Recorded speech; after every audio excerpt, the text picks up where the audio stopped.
Alors je vais vous parler aujourd'hui de l'espérance à travers la Sainte Écriture, avec pas mal de citations bibliques. Vous montrer comment, chez les Israélites, l'espérance a été également très importante. Et on arrivera progressivement à l'espérance chrétienne, puis à l'espérance dans notre vie chrétienne, à chacun d'entre nous. Et ensuite, il y aura une deuxième partie qui aura lieu le 25 mars, je crois.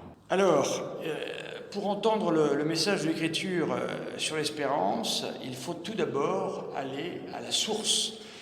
Et la source, qu'est-ce que c'est ? C'est le message de l'Écriture sainte. Alors, premièrement, il faut lire la Bible, connaître la Bible comme étant le livre de l'espérance. S'il y a bien une vertu dont la Bible est remplie, c'est bien l'espérance. On voit sans cesse des situations, les hommes confrontés à des situations humainement intenables, et pourtant, à un moment précis, l'histoire va changer. Je pense qu'à des périodes difficiles, comme celles que nous vivons, il faut comprendre cette vérité biblique et la faire sienne. Très rarement, avec un ressenti humain, que l'on peut deviner l'action de Dieu dans nos vies et dans l'Église et dans le monde. Alors l'Écriture va inclure l'espérance au sommet de la perfection sur terre, aussi bien que dans les degrés inférieurs. L'espérance est présente partout, à tous les niveaux, que l'on s'adresse à des rois, que l'on s'adresse à de simples personnages bibliques, que l'on s'adresse à n'importe qui, l'espérance est toujours présente à tous les niveaux. Saint Paul, parmi les prérogatives du peuple juif, souligne celle-ci, qui est écrite par Saint Paul à l'Épître aux Romains 9, verset 4. Eux qui sont israélites, à qui appartiennent les promesses.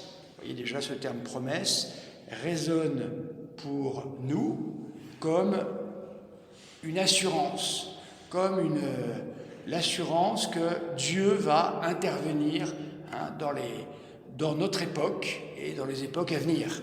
Dieu n'est pas le grand absent, même si certains voudraient que ce soit le cas, ce n'est pas vrai. Dieu est le grand présent. Sans Dieu, il faut toujours se souvenir qu'il n'y aurait même pas de monde, même pas d'existence. Donc par le fait même qu'il y ait un monde et une existence, prouve bien que Dieu est là, bien présent. Même si des fois, on a du mal dans les difficultés, justement. Israël est donc avant tout le peuple de la promesse. C'est tout de même un peuple qui a vécu, au temps biblique, sur des promesses messianiques. Promesses messianiques qui ont quand même duré 4000 ans, c'est énorme. Donc vraiment, il fallait avoir une foi bien accrochée à l'espérance. Parce que toute son histoire, donc, est tendue vers cette grande réalisation de ce qu'on appelle la promesse, dont il est le premier objet, pour en être ensuite un dépositaire, puis un bénéficiaire et l'instrument de sa réalisation. Donc il y aura plusieurs étapes dans ce rapport du peuple israélite à l'espérance, mais on en verra à chaque fois des étapes. La première promesse est celle qui a été faite à Abraham. Alors on peut se souvenir de Genèse 12, 2, 3, Genèse 13, 14, 18. Saint Paul va nous apprendre dans la Sainte Écriture à lire la promesse du Messie et de l'Église. Galates 3, 6, 9 et 15, 18. En fait, cette promesse de l'Église est enracinée sur une première promesse bien plus lointaine, celle d'une rédemption qui vient au tout début de l'humanité, au moment où Adam et Ève n'obéiront pas à Dieu. Déjà, Dieu leur fait une promesse. Voyez-vous, il n'y a pas un moment dans la Sainte Écriture où il n'y a pas une promesse, c'est-à-dire, qui dit promesse, dit espérance. Donc le peuple choisi, le peuple d'Israël, avait confiance que dans ses pires tourments, dans ses pires malheurs, eh bien, ce qui les faisait tenir, c'est qu'ils étaient sûrs que ce petit peuple avait été choisi par Dieu et qu'ils étaient sous une protection divine, une destinée supérieure aux autres. Nous pouvons tout à fait nous approprier tous ces termes. Nous sommes sous la protection divine, nous sommes les bénéficiaires d'une promesse, et Dieu est là.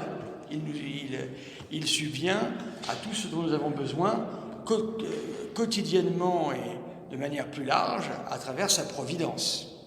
Alors ce peuple donc va avancer fermement, appuyé sur cette promesse. Celui qui espère avance. Celui qui n'espère plus n'avance plus.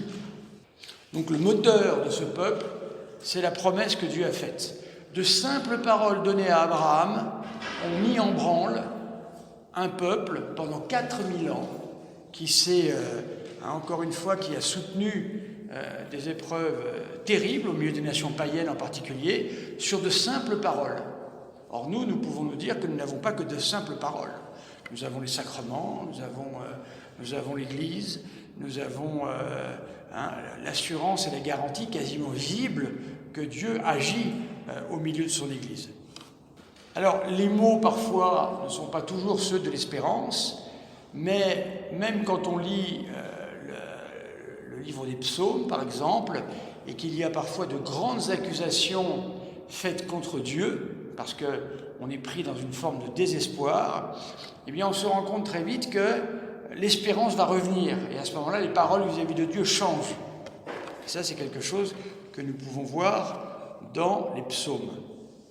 L'Israélite est donc convaincu de cette réalisation d'une promesse qui le dépasse infiniment, et son attente personnelle est aussi celle de la promesse. Alors vous imaginez qu'à l'époque qui était celle de l'Ancien Testament, les signes étaient extrêmement obscurs. Il n'y avait pas de signes très visibles. Les miracles n'étaient pas très nombreux. On voit quelques prophètes parfois qui réalisent des miracles, mais rien à voir avec le Nouveau Testament, sur une période beaucoup plus courte. C'est pour vous montrer que nous avons beaucoup plus de signes d'espérance qu'un Israélite à son époque. Et pourtant, son moteur, c'était bel et bien cette promesse que Dieu avait faite à Abraham. Pensons que Abraham, sur ces simples paroles, a tout quitté, absolument tout. Et là, nous pouvons nous dire, voilà, lorsque nous sommes croyants et que l'espérance est présente, de grandes réalisations peuvent s'opérer. On le voit à travers la vie des saints également. Alors évidemment, cette réalisation à venir dépendait entièrement de Dieu. Il fallait entièrement s'en remettre à Dieu. Il n'y a pas de demi-mesure. C'est une confiance entière que nous faisons à Dieu. C'est lui qui va savoir, eh bien, nous donner sa volonté, et selon la volonté qu'il nous donne, une orientation de notre vie. Et en fait, à chaque fois que nous connaissons la volonté de Dieu et que nous orientons notre vie vers cette volonté, eh bien, nous sommes dans l'espérance automatiquement. C'est chaque fois que nous quittons cette boussole, en quelque sorte, que nous désespérons. Vous voyez, c'est pour ça que c'est très important de rester bel et bien dans la direction que le bon Dieu nous donne. Et nous savons que c'est Jésus qui nous indique cette direction. Alors, c'est pour cela qu'on peut plus facilement comprendre comment Abraham eh bien, est félicité par Dieu d'avoir cru. Sa foi est méritante, parce qu'il a cru dans une situation où tout portait à ne pas croire. Voilà. Vous voyez, là encore, l'espérance, voyez-vous, une espérance, d'une certaine manière, surhumaine, qui dépasse totalement la vision que l'on peut avoir des événements. Et c'est ça qui est très important à retenir. Dieu est au-delà des événements. Dieu est au-dessus des événements. Ce qui veut dire que des choses extraordinaires peuvent se produire alors même qu'on ne les attendait pas. Il faut toujours avoir ça dans notre esprit. C'est très important. Alors vous avez cela par exemple dans Romains 4, où saint Paul nous dit « La foi d'Abraham est la confiance en une promesse, écoutez bien ça, c'est important, humainement irréalisable. Chaque fois que nous retombons dans l'humainement réalisable, nous sommes mal orientés. Il faut toujours se remettre, comme une boussole, un peu, j'aime bien ce terme, il faut toujours se remettre dans la volonté de Dieu et ramener toujours notre foi en disant que plus c'est humainement irréalisable, plus Dieu le réalisera. Et là, vous pouvez aller voir dans Romains, chapitre 4. L'espérance dépend donc entièrement de la foi. C'est une promesse divine. Et surtout, ce qui est important dans cette promesse, il ne faut pas douter. Alors nous vivons dans un monde qui est perclus de doutes, et c'est là qu'est le problème. Plus nous avons des doutes, plus nous désespérons. Plus nous avons confiance en Dieu, plus nous espérons. Toujours pareil, c'est le même phénomène qui se trouve à chaque fois présent. Espérer est toujours ajouté à croire. L'espérance va avec la foi. Si nous vivons dans un monde qui est tellement marqué par le désespoir, il suffit de regarder autour de nous, il y a beaucoup de gens qui ont besoin d'entendre une parole d'espérance, c'est parce que nous sommes dans un monde athée. Ça va avec. Il n'y a pas d'espérance là où il n'y a pas la foi. Quand on va dans des pays d'Afrique, par exemple, on se rend compte qu'il y a une foi présente dans les cœurs des hommes. Et c'est pour ça qu'il y a une grande espérance dans des situations catastrophiques. Et pourtant, ils gardent l'espérance. Pourquoi ? Parce qu'il y a la foi. Alors que chez nous, il n'y a pas la foi, donc il n'y a pas d'espérance. C'est une constante, ce que l'on voit ici. Alors l'espérance israélite, elle est essentiellement messianique. Elle continue encore d'ailleurs aujourd'hui. Les Israélites attendent toujours le Messie. Ils sont toujours en train d'annoncer un nouveau Messie venant. Voilà. Mais ça veut dire qu'en fin de compte, ils ont gardé une grande espérance, malgré tout. C'est ça qu'il faut remarquer. Alors il y a le messianisme réel, c'est-à-dire tout ce que l'on peut appeler les biens messianiques, les bienfaits qui arrivent avec l'ère messianique. On voit bien ça avec l'arrivée de Jésus. Il y a énormément de choses qui se produisent. Et on voit qu'il va arriver un temps, avec Constantin en 316, de grande paix. Et l'Église va pouvoir connaître une grande époque à ce moment-là. Alors ça, c'est ce qu'on appelle le messianisme réel et les biens messianiques. Et il y a le messianisme personnel. Ça veut dire qu'on attend dans la personne du Messie. Donc ça veut dire que nous devons être entièrement tournés vers Jésus. Il y a un grand risque à l'heure actuelle, la formule est de moi, c'est de devenir des catholiques non chrétiens. C'est-à-dire on a une pratique catholique, on a une identité catholique, mais est-ce qu'on donne à Jésus la place qui devrait être la sienne ? C'est-à-dire, est-ce que nous le lisons suffisamment dans la Sainte Écriture ? Est-ce que nous regardons, nous scrutons vraiment Jésus ? Comment a-t-il réagi ? Que nous dit-il dans la Sainte Écriture ? Etc., etc. Voilà, il faut bien noter ça, le risque de devenir catholique non chrétien. C'est un risque aujourd'hui qui me paraît être prégnant. Alors il va y avoir autant pour l'un que pour l'autre un progrès dans la conscience religieuse. Voilà, un progrès. Donc, les biens, par exemple, pour nous, que l'Église nous donne, sont des biens messianiques. Eh bien, ces biens messianiques, quand on les regarde, nous faut progresser. À travers le monde, on voit ça à travers la vie de l'Église. Et le bien personnel, qui est notre rapport à Jésus, de la même manière, plus nous sommes proches de Jésus, dans notre prière, dans notre vie quotidienne, dans la manière dont nous scrutons la Sainte Écriture, dans la manière dont nous sommes les mendiants des paroles de Jésus pour les garder et les faire nôtres, plus nous entrons dans l'espérance. Plus nous en éloignons, moins nous espérons. Toujours pareil, c'est un peu le même phénomène qui se produit à différents niveaux. Alors le Messie, dans la Sainte Écriture, c'est d'abord le roi d'Israël. Vous savez qu'il y a eu plusieurs périodes dans la vie du peuple choisi, et le Messie a été tout d'abord signifié par le roi d'Israël. Celui qui en est le parfait prototype, c'est David, le roi David. Et arrivé au temps de Jésus, le peuple israélite rêvait en quelque sorte du retour de la personne de David. Et c'est là où les espérances messianiques, eh bien, ont pu entraîner le peuple dans quelques erreurs. Car nous voyons bien qu'ils n'ont pas, pour certains, su reconnaître le Messie arrivant. Beaucoup l'ont reconnu, mais beaucoup également ne l'ont pas reconnu. Donc ça, c'est une messianité qui s'est déviée progressivement et qui a perdu de cette foi originelle, par manque d'écoute des prophètes, essentiellement. Si vous regardez les prophètes et leur action dans l'Ancien Testament, c'est pas glorieux. C'est toujours... Et tous les prophètes ont été persécutés, on les a tous tués. Donc vous voyez, ils n'ont pas voulu entendre la parole de Dieu, les grands prêtres en particulier, à travers les prophètes. Eh bien leur messianisme s'est dévié, en quelque sorte. Alors, à travers Jésus, évidemment, on reconnaît la figure du serviteur de Yahvé, annoncée déjà par Isaïe. Isaïe attendait le serviteur de Yahvé.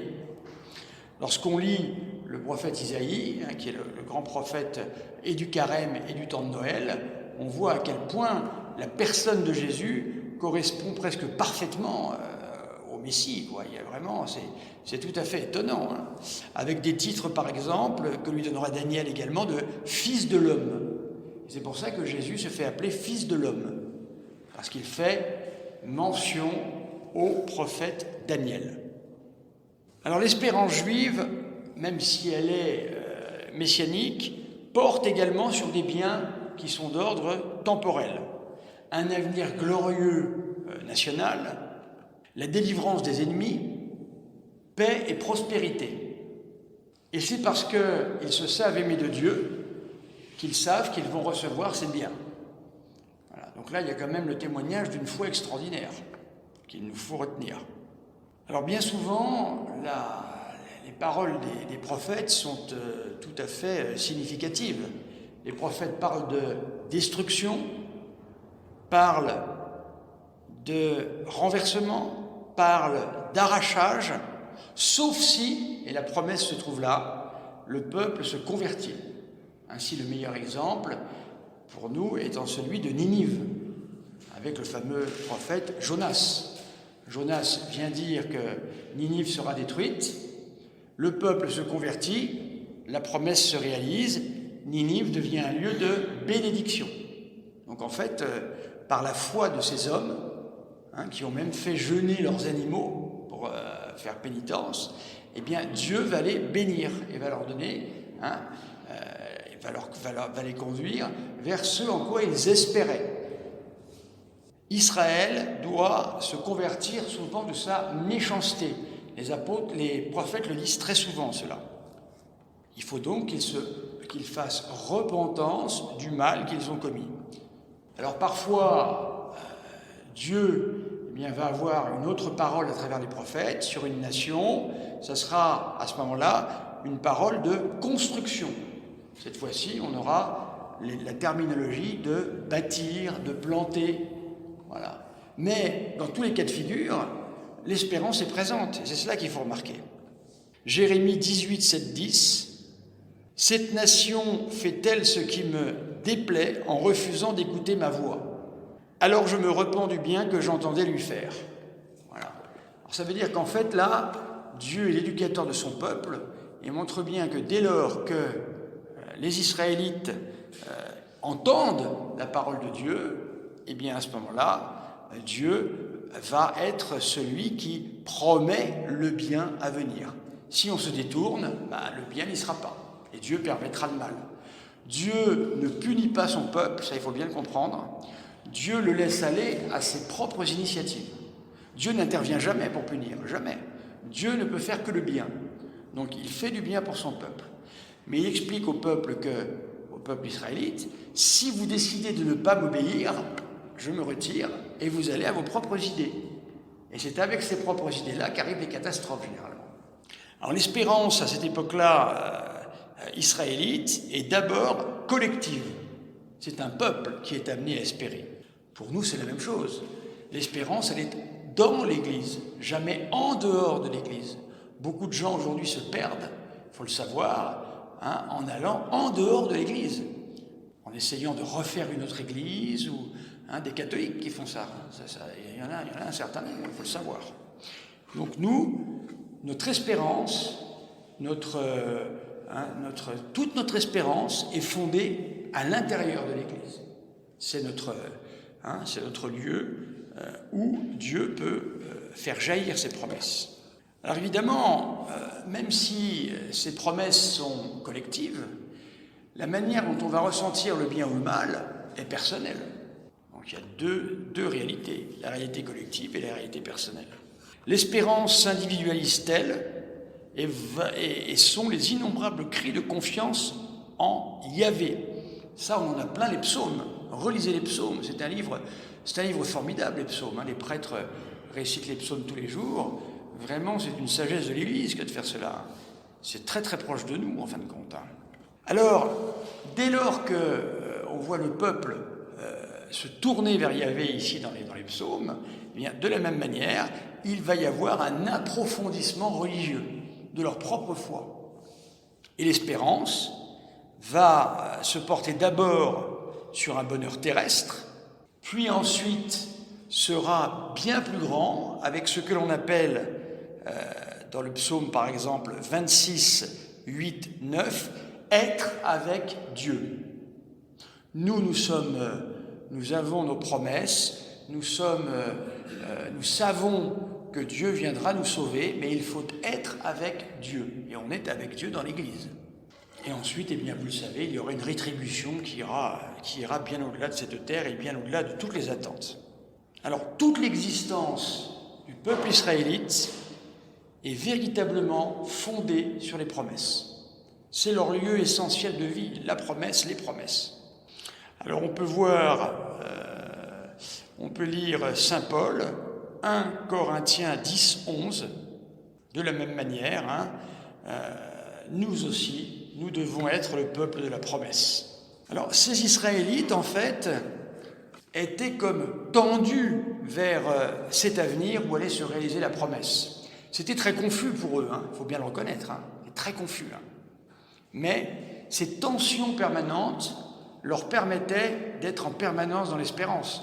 Vous savez peut-être que dans le judaïsme hassidique, peut-être que ça vous dit quelque chose, c'est le judaïsme qui vient d'Europe de l'Est en particulier, et dans ce judaïsme hassidique, eh bien, l'une des grandes caractéristiques, c'est la joie. S'il y a la danse chez les Israélites, c'est à cause de la joie. Cette joie se manifeste d'une manière qui leur est propre. Il ne s'agit pas forcément d'imiter cela, parce que c'est quelque chose de très culturel et très lié aux hassidiques. Voilà. Mais donc, face aux promesses de Dieu, face aux promesses de Yahvé, ils dansent, ils montrent leur joie. Voilà. Nous devrions justement porter cette joie en nous. Pas forcément en dansant, surtout qu'il y a tous les âges ici, donc tout le monde ne peut peut-être pas danser, tout le monde n'aime pas danser, mais il y a toujours une manière d'être témoin de l'espérance que Dieu nous donne. C'est ça que réclame le monde. C'est ça que réclame le monde des catholiques. Souvenez-vous des paroles de Nietzsche. Si ces catholiques on voyait leur joie sur leur visage, je deviendrais catholique. Voilà. Donc nous devons être, et surtout vous, parce que les prêtres ont moins de rapport avec les gens à l'extérieur. Un catholique doit être joyeux d'une certaine manière. Pas forcément d'une manière physiquement visible, mais par ses paroles, par les promesses auxquelles lui croit. Et il sait qu'avec Dieu, ça peut être on peut être que très bien orienté. Il n'y a pas de raison de ne pas le croire. On voit donc, dans les membres fidèles du peuple, cette promesse de salut, de rédemption apparaître.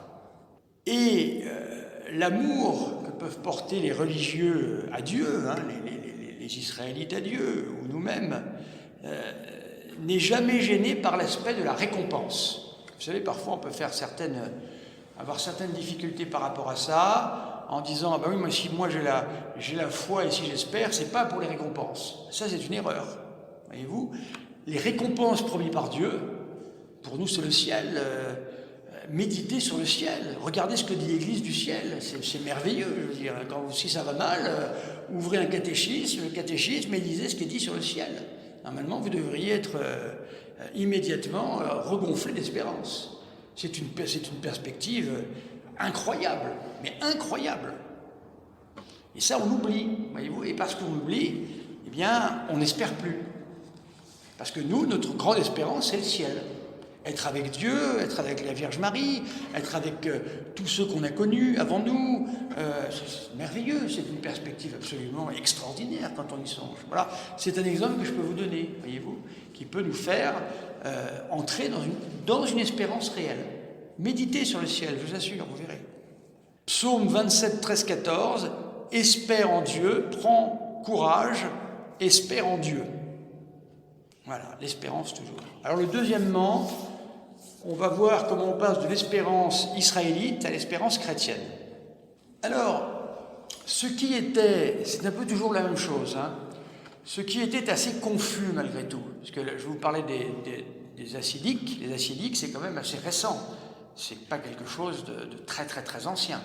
Il faut savoir que ce qui était présent de manière non théorisée, hein, la joie, enfin la promesse d'abord, cette promesse qui fait jaillir la joie, etc., va devenir dans le Nouveau Testament une vertu théologale. Foi, espérance et charité. Donc ça veut dire que la nouveauté du christianisme, ça veut dire que nous devons encore être plus pleins d'espérance que l'étaient les Israélites. Parce que nous possédons le Messie, nous l'avons, il est avec nous. Donc, c'est pour cette raison que l'Église catholique, hein, les chrétiens, l'Église chrétienne, eh bien, va élever ce que l'on appelle eh bien, cette espérance à la hauteur d'une vertu. Et pas n'importe quelle vertu parmi les trois principales. La foi, l'espérance et la charité. Vous savez que c'est la charité la plus grande, puisqu'au ciel, elle continuera encore d'agir. Ce sera en fait le seul moteur du ciel en quelque sorte. Alors il faut savoir que cette espérance chrétienne est en continuité complète avec l'espérance israélite. Ce sont les mêmes thèmes bibliques de la confiance en Dieu. Sauf que l'on va passer des psaumes à un langage chrétien. Moi, je trouve tout à fait dommage qu'il y ait eu dans les psaumes, vous savez, on met les versets imprécatoires, on a été les enlever. Pourquoi les enlever? Il faut essayer de comprendre. Les époques n'étaient pas les mêmes, voyez-vous. Il faut essayer de saisir le lien entre les deux. Donc, il y a une véritable continuité hein, dans le discours. Le langage, par contre, va être différent. Et la première chose, ce sera l'idée de se confier en Dieu. Psaume 91, verset 1.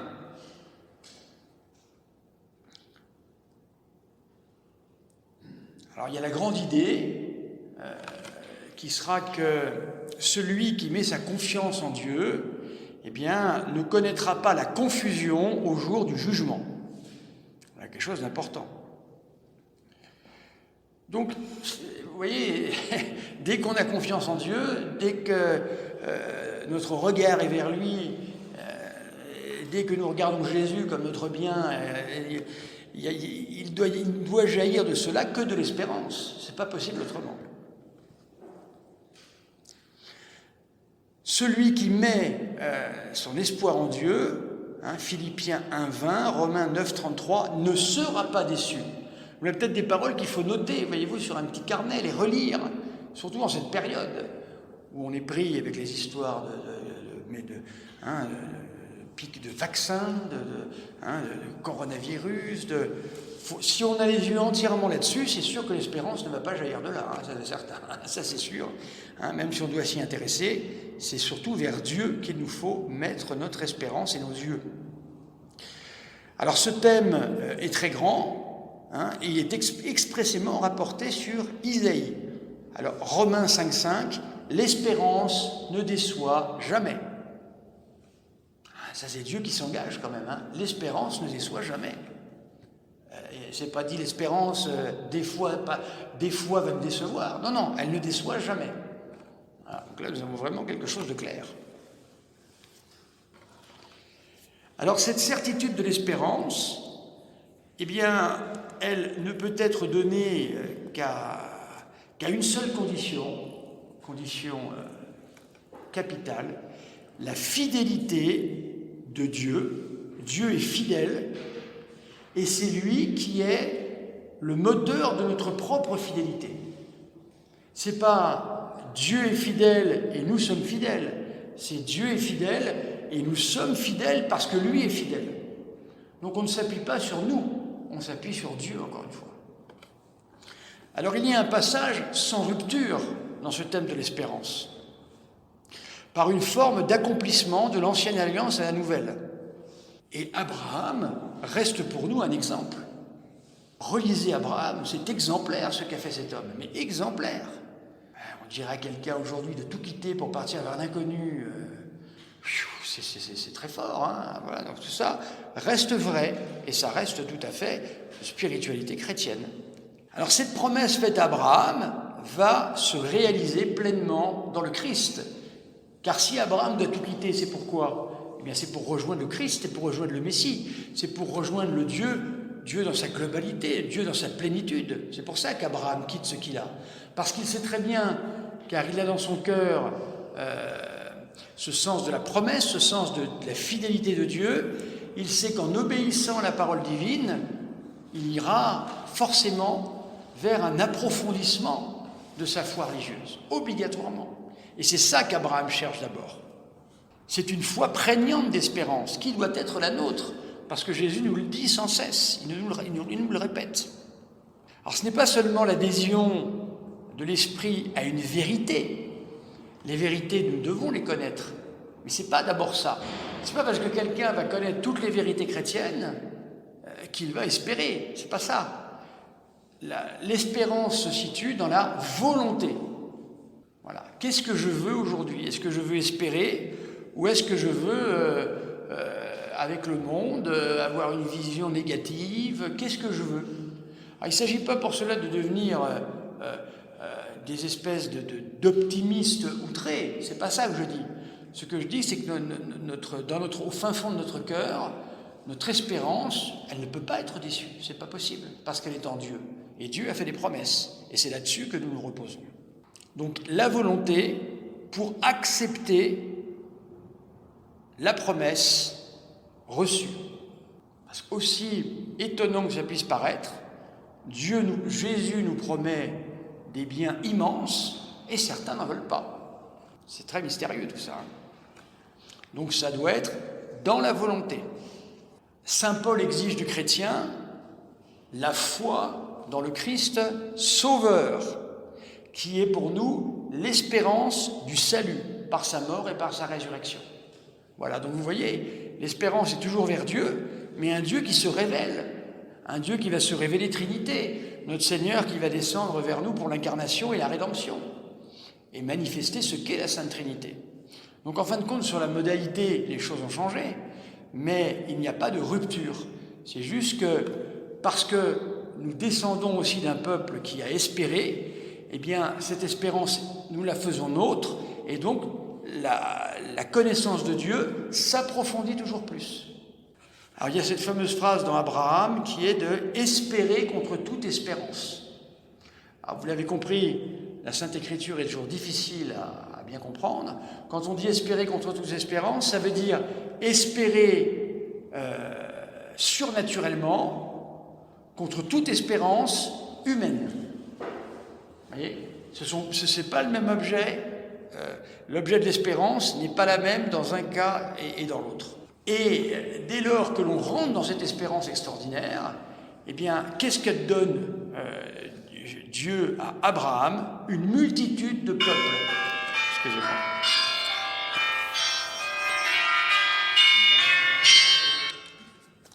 Une multitude de peuples. La multitude de peuples, bien évidemment, elle est là, présente, nous la voyons. Ce n'est pas Abraham qui... Abraham aura vécu selon cette promesse, mais lui-même ne la verra pas, cette promesse. Ce sont d'autres que lui qui verront la promesse, bien sûr, hein, des milliers d'années plus tard. Mais peu importe, il a confiance. Il sait que son espérance ne sera pas déçue. Espérance collective et espérance individuelle, les deux. Alors quel est l'objet de l'espérance chrétienne ? Alors évidemment, dès qu'on parle du Christ, nous sommes face à une nouveauté d'espérance. Hébreux 7, 19, pareil, toutes ces choses-là, il faut les noter parce qu'elles sont très belles. C'est une espérance meilleure. C'est une espérance meilleure. Pourquoi ? Parce que l'attente messianique qui animait les Israélites, eh bien, nous l'avons connu. C'est Jésus, il est là. Donc notre espérance est bien meilleure, puisque l'objet de notre espérance n'est pas confus, il est là, Jésus est là, présent, toujours au milieu de nous. Il est déjà venu. 1 Timothée 1,1, le Christ est notre espérance. Mais il reste toujours évidemment un côté assez obscur à tout cela. Je vous renvoie à 1 Corinthiens 13,12. Nous voyons l'espérance comme dans un miroir d'une manière confuse. Il faut expliquer ici le contexte. Les miroirs au temps de l'apôtre saint Paul, on ne se voyait pas dedans. Ce n'est pas les miroirs d'aujourd'hui. On voyait très mal. Je ne sais pas en quoi ils étaient faits, mais en tous les cas, on ne voyait pas bien, on ne voyait pas comme aujourd'hui. Donc c'est pour ça que saint Paul utilise ça. Vu comme à travers un miroir, ça veut dire qu'on voit quelques petits bouts du ciel, ici ou là, qui peuvent parfois se montrer, mais tout ça reste quand même la grande espérance du ciel. Tout ça n'est pas clair encore. Ça le sera lorsque nous passerons de ce monde à l'autre. Pourquoi ? Parce que comme le dit l'Épître aux Romains 8, 24, notre salut est objet d'espérance, écoutez bien, et voir ce qu'on espère, ce n'est plus espérer.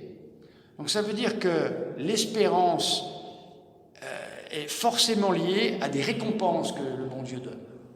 Et cet objet, évidemment, quel est-il ? Eh bien, c'est l'espérance du salut, bien sûr. 2 Corinthiens 4, 17, 18, la légère tribulation d'un instant nous prépare bien au-delà de toute mesure une masse éternelle de gloire. Une masse éternelle de gloire. C'est pas des mots légers qui nous sont donnés là, une masse éternelle de gloire. Saint Paul, 2 Corinthiens 4, 17, 18, aussi bien ne regardons-nous pas les choses visibles, mais aussi les invisibles. Les choses visibles, en effet, n'ont qu'un temps, les invisibles sont éternels. Voilà. Tout ça sont des motifs d'espérance et de confiance en Dieu. 1 Corinthiens 5, 15, 19, si pour cette vie seulement que nous avons mis notre espoir dans le Christ, nous sommes les plus malheureux de tous les hommes. Voilà. Donc cette vie n'est qu'un pâle reflet de la vie à venir. Et c'est là qu'est notre espérance. Saint Paul est vraiment le grand théoricien de la vertu d'espérance. Il ne l'a pas inventé, mais il a repris les perspectives de l'espérance et il en a fait l'éclairage que donne l'Évangile sur le monde. Luc 12, 32, « Sois sans crainte, petit troupeau, car il a plu à votre Père de vous donner le royaume. » Tout ça sont des choses extraordinaires à lire.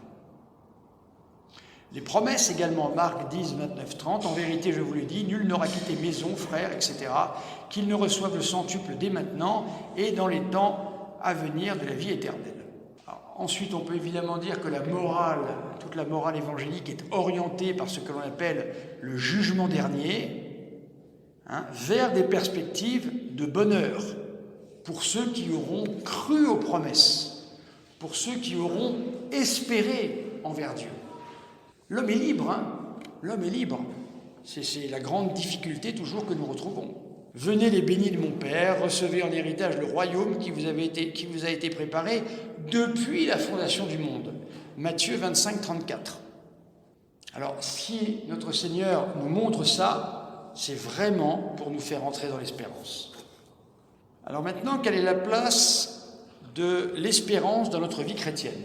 Alors, il faut encore revenir à saint Paul ici, dans ce qu'il appelle l'organisme surnaturel. Alors, nous l'avons dit, la formule courante, ce qu'on appelle la fameuse triade, foi, espérance et charité. Et l'apôtre fait sienne cette triade. Et dans ces trois vertus, il condense l'attitude chrétienne envers Dieu et envers le prochain. Et nous le voyons bien, l'espérance et la foi sont des vertus connexes, qui sont presque identifiées. Plus j'aurai la foi, plus j'aurai confiance en Dieu, plus mon espérance sera grande. C'est forcément proportionné tout ça. Pour espérer, il faut d'abord croire en la promesse. Ça, c'est une vérité, toujours et tout le temps dans la Sainte Écriture. Alors la charité, elle, est plutôt donnée comme un gage d'espérance. Et un jour, l'espérance et la foi, a dit saint Paul, vont disparaître. En Romains 18, 25. Ce sont des vertus pour notre temps du passage terrestre. Ensuite, il ne restera plus que la charité. Nous n'aurons plus à espérer puisque nous aurons l'objet de notre désir, c'est-à-dire être avec Dieu, le ciel. Alors 1 Corinthiens 13, 7, c'est le fameux passage sur la charité espère tout. La charité espère tout. Voyez-vous, on rejoint la charité, se rejoint encore avec l'espérance. Espère tout, si vous prenez ça dans le sens inverse, ça veut dire ne désespère de rien. Si elle espère tout, c'est qu'elle ne désespère de rien. Et ça, être dans une dynamique comme celle-là, c'est ça qui fera que des gens trouveront la religion catholique intéressante. Parce qu'ils verront que cette religion nous nourrit et fait de nous des gens pleins de confiance en Dieu. C'est sûr. Donc tout ce qui a été dit de l'objet de l'espérance, selon le Nouveau Testament, le confirme. Le juste doit entrer en possession de ce qui aujourd'hui est pour lui invisible et lointain. Et qu'est-ce que c'est que cette entrée en possession de ce qui est pour le moment invisible et lointain? C'est l'espérance. Elle se trouve là. Alors il y a également, ça on ne peut pas, ça fait partie également de ce que nous devons savoir. Saint Paul relie l'espérance toujours à une autre vertu, la patience, la constance dans les épreuves et les tribulations. Ça a converti du monde. Dans les missions, des martyrs qui montraient leur espérance au milieu des pires tourments, ça a converti du monde, je peux vous le dire. C'est vraiment quelque chose qui est caractéristique de la foi. Et ça, c'est ce que ceux qui n'ont pas notre foi, ceux qui n'ont pas la foi en Dieu, eh bien, ils désespèrent, évidemment. C'est ça qu'il faut comprendre. Alors ça, c'est en Romains 5, 3, 4. Philippiens 2, 12, travaillez avec crainte et tremblement à accomplir votre salut. Alors, qu'entend-on par crainte ici? C'est pas avoir peur, c'est toujours être en référence avec le Seigneur Dieu, notre Seigneur Jésus-Christ, mais évidemment, on est face à Dieu. Donc Dieu, nous sommes des êtres finis, Dieu est un être infini.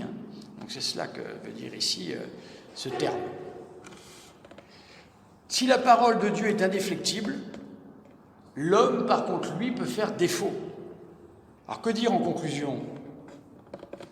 Alors tout d'abord que l'amour de Dieu, sous ses formes les plus hautes, au point absolu de la générosité, est enseigné par l'Écriture, et principalement par le Nouveau Testament. Ça aussi, qu'est-ce que ça peut faire des disciples? Être capable d'aider des gens simplement par notre foi, ça touche beaucoup, les gens qui ne connaissent pas le bon Dieu. Ça les touche beaucoup. Être capable de faire des choses gratuitement, ça c'est des choses qui portent. Ça montre qu'on est porteur d'une promesse, voyez-vous. Ce sont les choses à retenir pour nous. En Matthieu 16, 24, par exemple, il y a une prescription évangélique dans laquelle il est dit qu'il faut se renier soi-même. Mais pourquoi se renier soi-même? On ne se renie pas soi-même vers un vide, on se renie soi-même pour se donner à Dieu, pour vivre en Dieu. C'est ça qui est important. Donc le plus important, ce n'est pas nous en tant que tels, c'est le fait que nous espérions, nous espérons, c'est le terme de notre espérance, être avec Dieu. Et qu'un jour, nous entrions dans une situation tellement stable qu'on sera avec Dieu pour toute l'éternité. Il faut bien comprendre tout ça, c'est pareil. Jean 12, 25, haïr sa vie, ça ne veut pas dire détester sa vie, ça veut dire qu'on est tellement plein d'espérance vis-à-vis de la vie que Dieu nous donne, la vie merveilleuse que Dieu nous donne, qu'on ne va pas être attaché à notre vie sans Dieu. C'est ça que ça veut dire, haïr sa vie. Ça veut dire aimer tant la vie que Dieu nous donne que l'on n'aime pas en en échange, si vous voulez, la vie que nous pouvons avoir sans lui. Bien comprendre, parce que sinon on peut faire de graves mauvaises interprétations de tout ça. L'essentiel, dit saint Jean en première de Jean 4,10, c'est de demeurer dans l'amour. Alors l'amour ici, l'amour en saint Jean, il faut le savoir, est toujours lié à l'application de la loi divine, toujours. Donc en fait, le signe que nous sommes dans l'amour, c'est que nous vivons selon les prescriptions de notre Seigneur Jésus-Christ. Voilà. C'est ça qui témoigne que l'on vit dans l'amour. À son imitation, comme lui-même l'a fait. Alors l'Évangile, en recommandant la prière, eh bien, va exciter en nous ce qu'on appelle l'espérance d'être exaucés parce que nous aimons. Ainsi Jean 16, 23, « En vérité, je vous le dis, ce que vous demanderez au Père, il vous le donnera en mon nom. Le Père, lui aussi, vous aime parce que vous m'avez aimé et que vous avez cru que je suis d'auprès de Dieu. » Voilà, là nous avons une description du Messie, de la deuxième personne de la Sainte Trinité, de Jésus lui-même. Voilà, donc parce que nous avons cette foi et cette attente envers Jésus, eh bien, nous allons recevoir les biens qu'il nous promet. L'espérance donc nous est prescrite durant toute notre vie. Nous devons vraiment mettre ça au centre de notre vie. Il faut concrètement oublier tout ce qui conduit à trop regarder le monde. Il faut s'informer, je suis d'accord, mais il ne faut pas passer son temps à regarder les mauvaises nouvelles en permanence, etc. Tout ça n'est pas, si vous voulez, tout ça n'est pas vraiment conforme aux promesses que le Seigneur nous fait. Priez, dites votre chapelet, voilà, passez du temps avec Dieu, c'est très important ça. C'est là où vous aurez une espérance extraordinaire, de la meilleure manière, avec la Vierge Marie, bien sûr. L'espérance, en fait, c'est le ressort de notre détermination à vivre selon le Christ et à supporter les épreuves. Elle est parfaitement assurée. Pourquoi ? Parce qu'elle est hantée sur la promesse de Dieu et sur la croix rédemptrice. Et elle a pour gage la résurrection du Christ, prémisse de la nôtre. Voilà encore une promesse, voilà encore quelque chose d'important, notre propre résurrection. Voilà des choses extraordinaires. 1 Corinthiens 15, 12, 33. Bien loin d'être exclu par l'amour, c'est vraiment l'amour qui suscite et l'anime cette espérance au point que son acte même, comme celui des autres vertus, peut lui être attribué. Voilà l'enseignement à peu près de la Sainte Écriture sur l'espérance. Voilà, peut-être une possibilité pour vous durant ce carême de mieux appréhender cette belle vertu de l'espérance.